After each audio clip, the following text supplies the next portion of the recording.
There are countless homeless people who do the best they can to survive on city streets all around the world. While unfair, it's easy to make assumptions about why these people wound up homeless.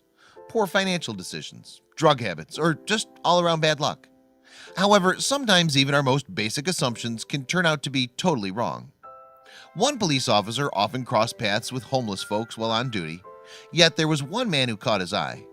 The officer repeatedly warned the man about asking passersby for change. When the officer finally decided to write him up, he had no idea it would change both their lives forever.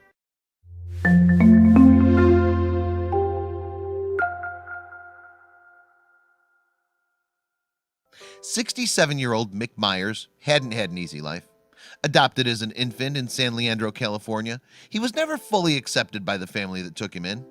When his adoptive parents passed away, his siblings turned their backs on him, leaving Mick to fend for himself. Mick struggled to make ends meet on his own. Eventually, he found work as a truck driver and was able to make a little bit of money. Still, he couldn't shake the feelings of isolation and heartache that he found in his solitary existence.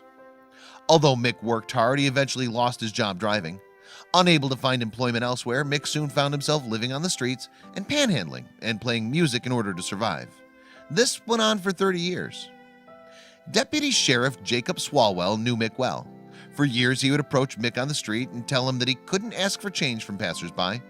Eventually, he got tired of giving Mick warnings and decided to take action. Deputy Sheriff Swalwell decided to formally write up a citation for Mick. In order to do this, however, he needed a form of ID from Mick to process the citation.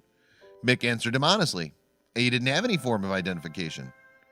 I had given him so many warnings, remembered Deputy Sheriff Swalwell, and I asked him for his ID and he said he didn't have an ID. And I immediately asked, why don't you have an ID? Deputy Sheriff Swalwell added, I learned more that he was disabled and he'd been homeless for 30 years. He was not an alcoholic, he did not use drugs, he was just a senior citizen on his own. This flew in the face of assumptions the officer had made about Mick. Mick went on to explain that he was on the streets because he didn't have access to Social Security. In order to access those funds, he would need an ID, something that was almost impossible for him to acquire.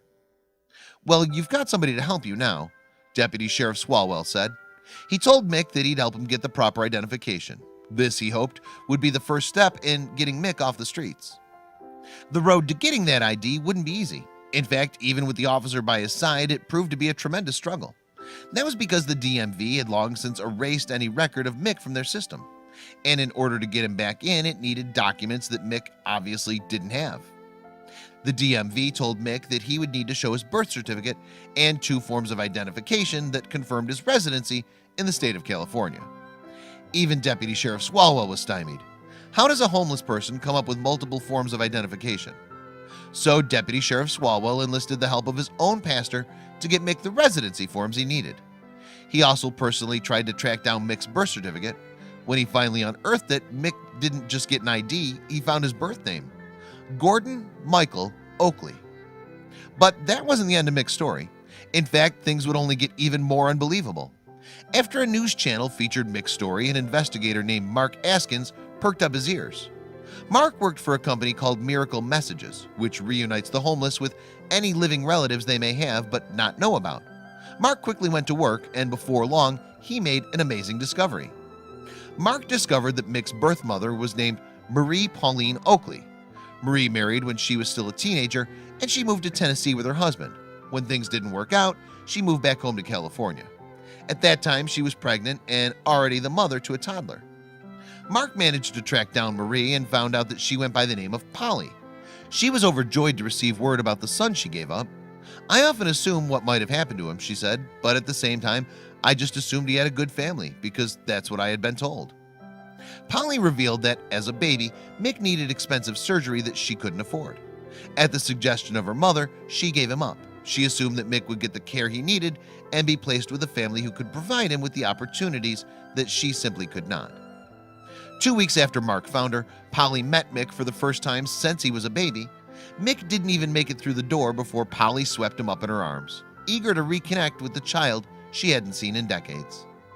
While Polly felt horrible to learn about the difficulties Mick faced growing up, she was beyond relieved to be reunited with him.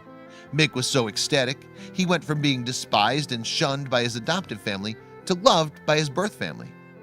Polly opened up her home to Mick, giving him both a place to live and time to get to know each other.